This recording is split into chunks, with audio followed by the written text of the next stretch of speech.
বন্ধুরা, ঢালিউডে হঠাৎ করে শুরু হয়েছে এক অদ্ভুত ট্রেন্ড। চারদিকে শুধু একটাই ভঙ্গি, ঠোঁটে আঙুল, আর বার্তা একটাই, চুপ। হ্যাঁ, ঠিকই শুনছেন, সিনেমার পোস্টার, টিজার সব জায়গাতেই এখন এই সাইলেন্স জেস্টার ঝড় তুলেছে। প্রশ্ন হচ্ছে, হঠাৎ সবাই কেন দর্শকদের চুপ থাকতে বলছে? সবকিছু শুরুটা হয়েছিল গত বছরের রোজার ঈদে মুক্তি পাওয়া সিনেমা বরবাদ থেকে। সেখানে মেগাস্টার শাকিব খানের রহস্যময় চুপ লুক দেখে ভক্তরা যেন পাগলই হয়ে গিয়েছিলেন। পোস্টার প্রকাশের পরই সোশ্যাল মিডিয়ায় শুরু হয় তুমুল আলোচনা। এই লুকের পেছনে কী রহস্য?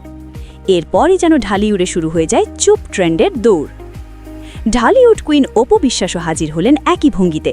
তার আসন্ন সিনেমা দুর্বারের লুক প্রকাশ হতেই দেখা গেল অপুও ঠোঁটে আঙুল রেখে রহস্যময় ভঙ্গিতে দাঁড়িয়ে আছেন। আর তারপরই সোশ্যাল মিডিয়ায় শুরু হয় মজার মজার ট্রোল। কেউ লিখছেন, ঢালিউডে কি এখন সবাইকে চুপ থাকতে বলা হচ্ছে? আবার কেউ বলছেন, শাকিবের ট্রেন্ড ফলো করছেন অপু। তবে এই ভঙ্গির ইতিহাস কিন্তু একটু পুরনো। 2021 সালে পরিচালক রায়হান রাফির cinema the dark side of ঢাকাতে অভিনেত্রী নাজিফা তুষিকে একই সাইলেন্স লুকে দেখা গিয়েছিল। তখন বিষয়টি খুব একটা আলোচনায় না এলেও এবার আবার আলোচনায় এসেছে। কারণ আসন্ন ঈদে মুক্তি পেতে যাওয়া প্রেসার কুকারের টিজারেও তুষিকে দেখা গেছে সেই চেনা ভঙ্গিতে।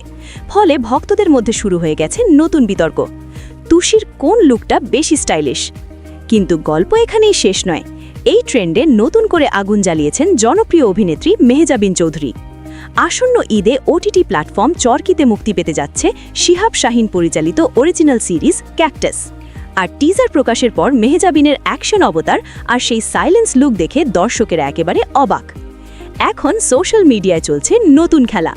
নেটিজেনরা এই তারকাদের ছবিগুলো একসঙ্গে কোলাজ বানিয়ে প্রশ্ন ছুড়ে দিচ্ছেন, কার চুপ লুক সবচেয়ে পাওয়ারফুল?